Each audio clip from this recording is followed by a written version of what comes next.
Bob Tompkins is undergoing training to become a wire wrapper for Western Electric. His training is being done at a federally funded Manpower center that in the past has been responsible for lifting hundreds of enrollees out of the depths of poverty to a more productive life. But it is not an easy task. Has this training, as going through it and being without an income, has that placed additional financial stress on you? Oh, very much with me. Well, be very blunt about it, I have borrowed money to go through this school. A year ago, however, Bob Tompkins would not have had to borrow money to undergo the training. At that time, the program provided stipends to help ease the financial burdens of many of the students, most of them married men with families to support. But the manpower programs in this region have undergone a change in the last year. The stipends have been virtually cut off, and manpower advocates fear that perhaps this move, along with several others, will serve only to discourage potential enrollees.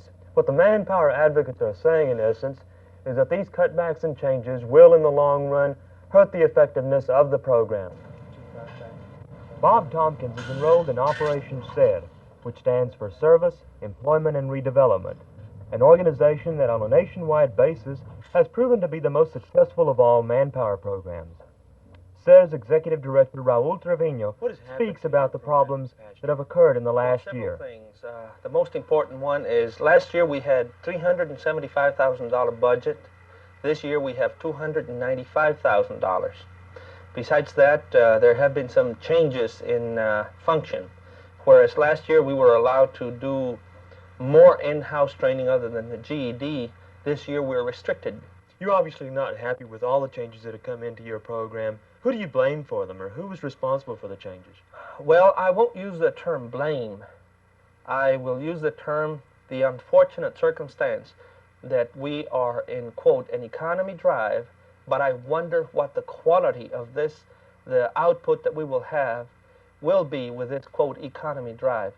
The North Central Texas Council of Governments indeed is now responsible for setting funding priorities, but regional officials say they do so only on the advice and input of local governments. Well, in the last year, what we've done is we've moved to centralize the operation and direction of manpower programs such as the Neighborhood Youth Corps in-school and out-of-school programs, the Public Service Career Program, and a newly introduced program, Operation Mainstream, under the direction of city governments and county governments, and as far as the rural counties of north central Texas are concerned, under the council of governments. So basically, we have not changed the categorical nature of these programs. They're still the same kinds of programs that we've always had, basically, but we've provided for new centralized management direction under local units of government. Manpower has to compete with water, waste disposal, transportation, and I think it's probably not the highest priority, but that doesn't mean it's a low priority. I think the fact that it's one of the 5 functional programs of the Council of Governments indicates that it's high priority in our region.